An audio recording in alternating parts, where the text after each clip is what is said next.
Como é possível manejar um molar com dupla curvatura? Ou tripla curvatura ou quádrupla, porque a gente sabe que a anatomia na endodontia não tem limite. Existe uma estratégia que é simples e que pode ajudar bastante nesse tipo de caso. E apesar de hoje eu aplicar essa estratégia no meu dia a dia, diante de um caso desse, com muita tranquilidade, a história nem sempre foi assim. Quando eu olhava para uma radiografia inicial dessa, eu me via de frente para um Everest. Então já me gelava a espinha de pensar no longo caminho que eu ia ter que percorrer, cheio de obstáculos, para conseguir chegar no topo. Ou seja, para conseguir olhar para aquela radiografia final e ver a finalização de caso linda.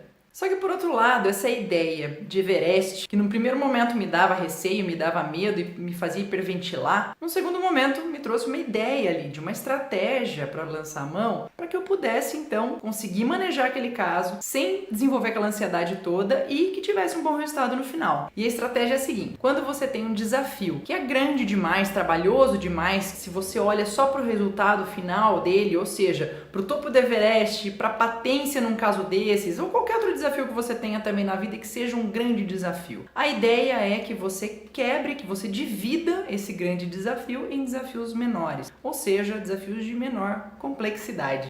Claro que essa estratégia, além dela ser uma estratégia mental que faz sentido, ela é uma estratégia que faz sentido dentro da física do preparo. Seguindo a estratégia de uma curvatura por vez, a primeira coisa que pode ser feita é a eliminação de qualquer interferência cervical, porque querendo ou não, isso já é uma primeira curvatura para o seu instrumento. Feito isso, você já tem um acesso mais livre aos terços cervical e médio, e nessa hora você vai trabalhar a curvatura existente nessa região, descendo e fazendo uma pré-ampliação. Trabalhada essa curvatura em terço médio, agora então você já tem um caminho muito mais tranquilo, livre de pressão para o seu instrumento no momento em que ele vai ter que encarar a curvatura apical. Então nessa hora é muito mais tranquilo de você conseguir realmente acessar essa curvatura, conseguir ultrapassar essa curvatura e dar patência nesse caso, para na sequência fazer a ampliação também. E eu vou deixar duas dicas aqui que eu acredito que podem ajudar bastante essa estratégia a funcionar da melhor forma. A primeira é saber selecionar um instrumento adequado para cada curvatura,